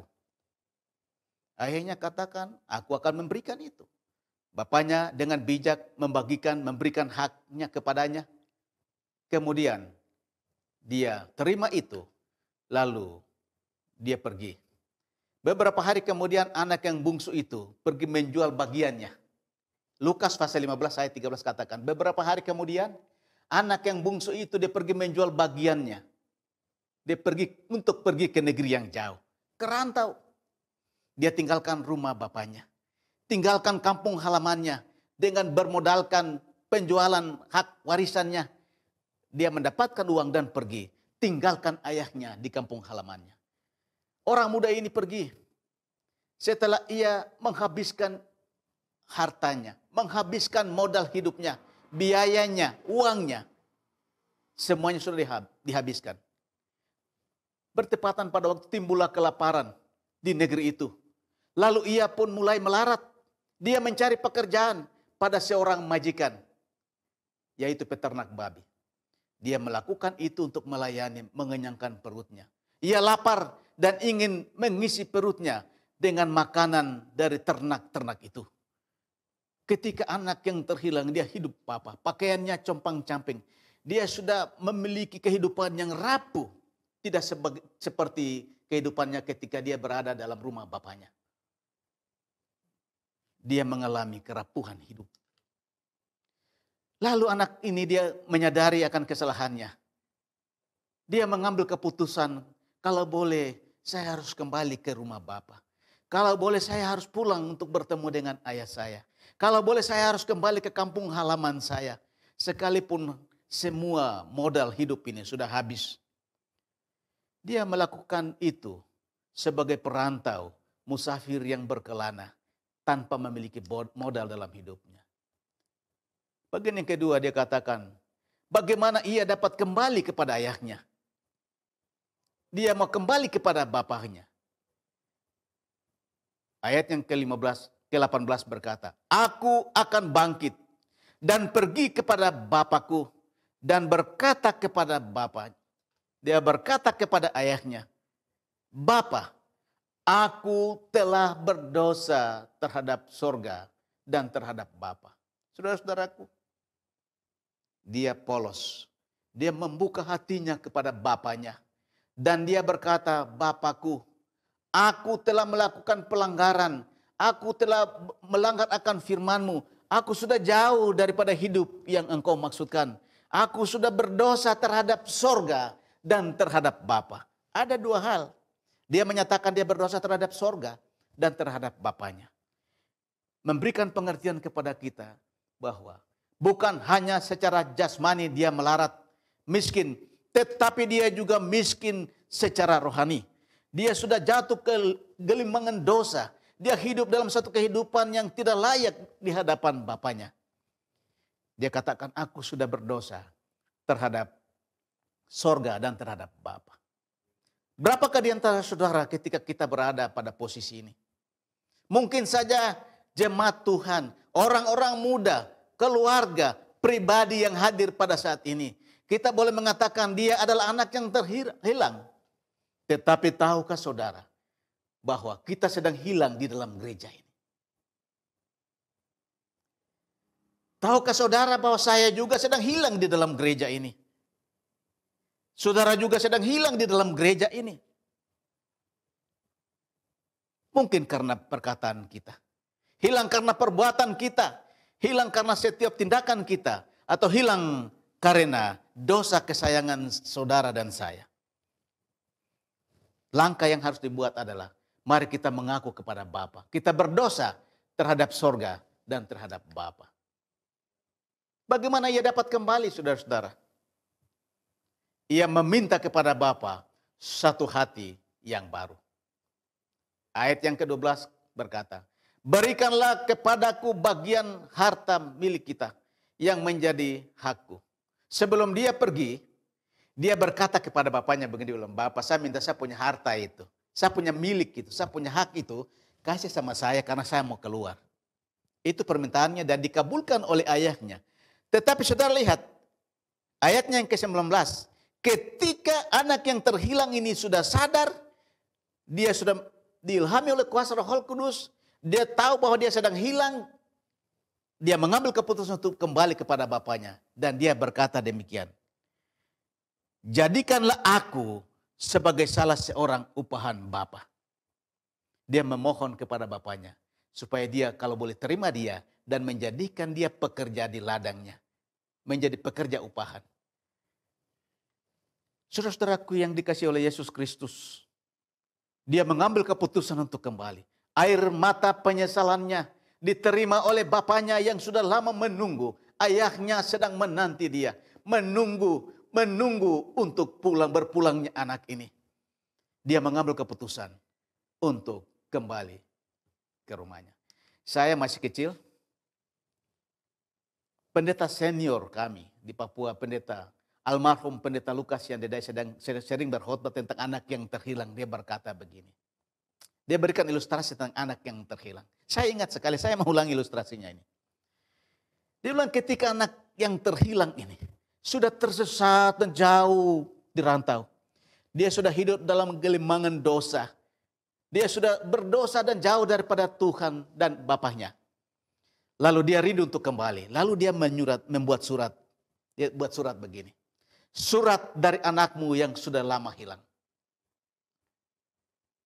Kepada yang terhormat, ayahanda yang terkasih. Anakmu yang sudah jauh hilang ini. Mengambil keputusan untuk kembali. Bila mana hal itu direstui oleh Bapa, engkau nyatakan itu. Bahwa engkau menerima aku kembali. Sekalipun aku sudah jauh daripadamu.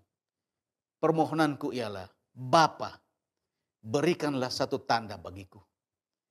Saya meminta kepadamu ya Bapa, tanda itu adalah kibarkanlah kain putih di tiang di depan rumah. Sebagai tanda bahwa kain putih itu memberikan lambang perdamaian. Bahwa engkau telah menerima aku. Surat itu tiba menurut ilustrasi itu. Ketika itu dilakukan, ayahnya mencucurkan air mata. Dan yang dibuat adalah dia kibarkan kain yang putih, bendera putih di tiang itu. Bukan cuma itu saudara. Dia gantungkan di setiap tali jemuran untuk pakaian-pakaian yang putih. Untuk memberikan tanda dan harapan bahwa ayahnya menerima dia kembali. Di setiap kabel listrik yang ada, ayahnya dia gantungkan kain-kain putih untuk memberikan tanda perdamaian. Ketika anak yang terhilang ini, dia pulang dan kembali kepada bapaknya. Dari kejauhan, dia katakan, apakah ayahku menerima aku kembali? Dia melihat di halaman rumah, di depan rumah itu, ada digantungkan kain yang putih. Memberikan tanda bahwa ayahnya menerima dia kembali. Saudara-saudaraku, bapaknya dari kejauhan dia perhatikan dan dia mengenal pribadi anaknya. Dia berdiri dari tempat duduknya dan lari menyongsong anaknya untuk memeluk dia. Tapi anak ini dia membungkuk dan jatuh tersungkur. Dia mau mengatakan kepada ayahnya, "Bapa, ampunilah aku orang berdosa." Ayahnya datang memeluk dia, dia katakan, "Anak, bangunlah, berdiri. Aku mengasihi engkau." Dia memeluk dia dan mencium dia. Karena dia merindukan anak ini bertahun-tahun lamanya. Dia memeluk dia, katakan, "Hari ini aku bersuka cita karena telah bertemu dengan engkau kembali." Saudara-saudara, Alkitab memberikan gambaran kepada kita bahwa sudah tidak ada waktu lagi. Apabila saya dan saudara dapati kita sedang hilang dalam hidup kita, waktunya untuk kita kembali kepada Bapa. Lukas pasalnya yang ke-15 ayat yang ke-22 berkata, "Tetapi ayah itu berkata kepada hamba-hambanya, 'Lekas, bawalah pakaian yang baru. Pakaikanlah kepadanya. Pakaikanlah pula cincin yang baru. Kenakanlah sepatu pada kakinya. Dan sembelilah seekor domba yang tambun untuk kita berpesta bersama. Karena anakku yang hilang, telah lama hilang, sudah ditemukan kembali.'" Saudara-saudaraku yang dikasihi oleh Tuhan kita, Yesus Kristus.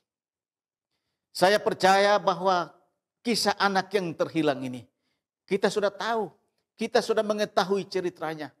Tetapi saya mau mengajak saudara dan saya, Bapak Ibu, orang-orang muda, untuk mari kita menempatkan kehidupan kita seperti anak yang terhilang ini. Mungkin saja kita hilang karena kita lalai dalam peribadatan Sabat. Kita hilang karena tidak setia mengembalikan milik Tuhan. Kita hilang karena kurang memiliki waktu untuk berjalan bersama Yesus. Kita hilang karena tidak melibatkan diri dalam pekerjaan pelayanan yang besar ini. Kalau itu yang sedang terjadi dalam kehidupan saudara dan saya, mari kita mau mengatakan, "Yesus, Bapa, hari ini saya mau mengambil keputusan untuk kembali kepadamu, kepada Bapakku." Mengapa saudara? Karena kita rindu untuk disematkan dalam tubuh kita pakaian jubah yang kudus itu. Pada waktu ayahnya menggendong anaknya itu, dia datang. Berdirilah kakaknya yang tua ini. Dia cemburu. Dia katakan, "Bapak, engkau tidak adil. Mengapa engkau mau melakukan ini kepada adikku?" Tetapi ayah itu, Lukas 15 ayat 22, ayah itu berkata kepada hamba-hambanya, "Lekas, bawalah pakaian yang baru." Oh saudara-saudara, Bapa menyediakan jubah yang putih, pakaian yang baru untuk menggantikan jubah atau pakaiannya yang sudah compang-camping itu. Dia katakan, "Pakaikanlah itu kepada anakku yang hilang ini, yang sudah kembali." Mereka membawa pakaian yang baru, mengenakan pakaian itu. Pakaian itu melambangkan tabiat Kristus. Allah mau kita hidupkan tabiatnya. Kita hidupkan teladan Yesus dalam kehidupan kita. Kita kembali untuk Allah mau mengenakan itu, jubah itu, tabiat itu bagi saudara dan saya. Yang kedua, Ayahnya katakan, pakaikanlah padanya. Pakaikanlah cincin yang baru, kenakanlah itu di tangannya. Cincin ini adalah meterai, tanda kepemilikan. Jika saudara dan saya mengambil keputusan untuk kembali kepada Bapa, maka Tuhan akan melayakan saudara dan saya. Kita akan diakui sebagai anak-anaknya. Dan Allah itu adalah Bapa kita. Cincin ini memberikan gambaran tentang meterai, tanda kepemilikan. Lalu bapaknya katakan, kenakanlah kepadanya sepatu yang baru. Masih ingat peristiwa Musa? Di lorong-lorong yang gelap, kita sudah lakukan semua yang kita buat. Bila didapati kita berada pada kelompok pencemo, di lorong yang gelap, di jalan yang salah, Tuhan katakan, tanggalkanlah kasutmu. Ini waktunya, ini saatnya. Allah berkata bagi saudara dan saya, Bapa itu berkata, pakaikanlah di kakinya sepatu yang baru untuk memiliki pijakan yang baru dalam hidupnya. Yang terakhir, Bapaknya katakan, sembelilah seekor domba yang tambun untuk kita berpesta bersama-sama. Karena anakku yang telah lama hilang sudah kembali kepadaku. Saudara-saudaraku yang dikasihi oleh Tuhan kita Yesus Kristus, rindukah Anda untuk memiliki jubah yang baru itu? Pakaian putih yang sudah diangkat ketika nenek moyang kita jatuh ke dalam dosa. Allah mengangkat jubah kemuliaan itu daripada mereka. Tapi mereka berusaha untuk mengenakan daun pohon korma. Allah berusaha untuk menggantikan itu dengan kulit domba. Sekarang Tuhan membutuhkan kita dikenakan dalam tubuh kita bukan daun pohon korma, bukan kulit domba, tetapi jubah kemuliaan. Tabiat Kristus itu harus menjadi bagian dalam kehidupan saudara dan saya. Cincin sebagai tanda meterai. Kita mau datang kepada Tuhan, mengakui kehidupan kita yang tidak layak ini, agar Dia mau menerima saudara dan saya sebagai miliknya dalam kehidupan kita sekalian. Dalam Roma pasal yang ketiga, memberikan gambaran kepada kita tentang waktu ini. Rasul Paulus juga memberikan gambaran bahwa waktunya sudah sangat dekat. Hari sudah jauh malam, telah hampir siang. Marilah kita bangun dari tidur. Biarlah mereka yang tidur waktu malam, dan mereka yang mabuk waktu malam. Tetapi saudara dan saya, kita yang adalah orang-orang siang, marilah kita berketopongkan pengharapan, mengenakan jubah atau sirah kebenaran untuk berjalan bersama Yesus. Berjalan dalam firman-Nya, berjalan bersama-sama untuk menghidupkan semua yang Allah rindukan dalam kehidupan saudara dan saya. Rindukah saudara untuk memiliki janji itu? Saya rindu saudara. Yang pertama, saya rindu ketika Tuhan datang nanti. Saya rindu untuk mengenakan jubah yang putih itu. Ku akan pakai jubah yang putih. Waktu saya masih anak-anak, lagu itu selalu nyanyikan. Mahkota yang emas. Mahkota emas dikenakan, diletakkan di atas kepala saya. Kepala saudara. Jubah yang putih akan disalutkan dalam tubuh kita. Kemudian kita akan diserahi kecapi untuk kita mainkan itu. Itu adalah kerinduan saya dan saudara. Kalau itu adalah kerinduan kita, saya mau katakan, mari kita bersedia. Kita lakukan apa yang terbaik dalam kehidupan kita untuk Tuhan kita, Yesus Kristus. Kiranya Tuhan yang memiliki pekerjaan ini, Allah yang mengaruniakan jubah putih, jubah kebenaran itu, menyanggupkan saudara dan saya untuk berdiri. Kita pulang ke rumah Bapa, kita datang tinggalkan kehidupan kita yang lama, dan mengatakan, hari ini adalah keputusan saya.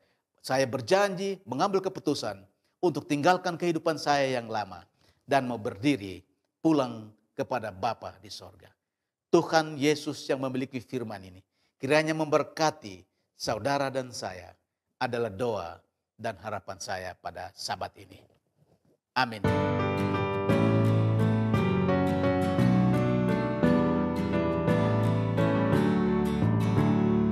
Nyanyikan berulang-ulang sabda hidup kekal yang sungguh merdu dan terang, sabda hidup kekal, sabda yang terindah yang beri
Mari kita berdoa. Ya Tuhan Allah Bapa di sorga, kami memuji nama-Mu karena karya-Mu yang sangat ajaib. Kami tahu bahwa Allah Engkau penuh kasih, Bapa yang penuh kemurahan. Engkau sedang menanti kehadiran kami. Ketika kami dapati dalam hidup kami secara pribadi, bila mana kami sudah hilang dalam kehidupan kami, hilang dalam gereja ini, ya Bapa, Roh Kudus-Mu menuntun kami, agar kami mau datang, mengambil keputusan untuk kembali kepadamu ya Bapa. Kami rindu kalau boleh, Tuhan terimalah kami sebagaimana kami ada. Kenakanlah di tubuh kami ini, jubah-Mu yang suci itu, agar kami dilayakan memiliki tabiat Kristus, memiliki semua kehidupan-Mu dalam kehidupan kami, agar kami dilayak untuk disebut sebagai anak-anak-Mu. Terima kasih Bapa. Kiranya kasih karunia Allah Bapa, damai sejahtera dari Tuhan kami Yesus Kristus, dan melalui kuasa Roh Kudus-Mu, berkat sorga tinggal dalam kehidupan saudara-saudaraku, mulai hari ini sampai selama-lamanya. Amin.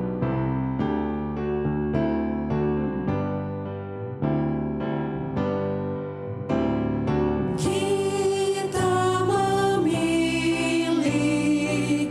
pengharapan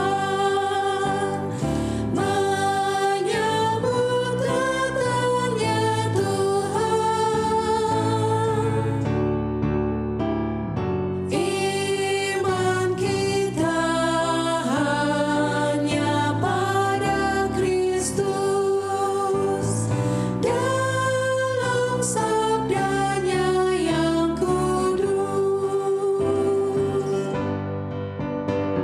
Sekarang tiba waktunya, semua bangsa di dunia bangkit dan bersoraklah, haleluya, Dia Raja.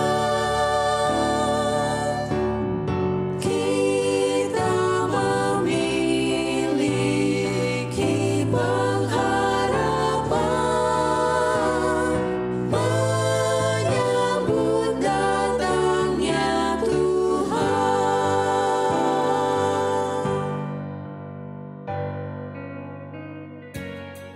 Puji Tuhan, seluruh rangkaian ibadah Sabat ini telah selesai. Terima kasih kepada seluruh umat Tuhan yang telah beribadah bersama kami. Kiranya berkat dari Tuhan menjadi bagian kita semua. Saya, Pendeta Calvin Lumowa bersama dengan kru yang bertugas, pamit undur diri. Kita akan kembali berjumpa minggu depan dalam program yang sama, Convergence in Christ, hanya di Cornelius Media, Bridge to the Truth. For the God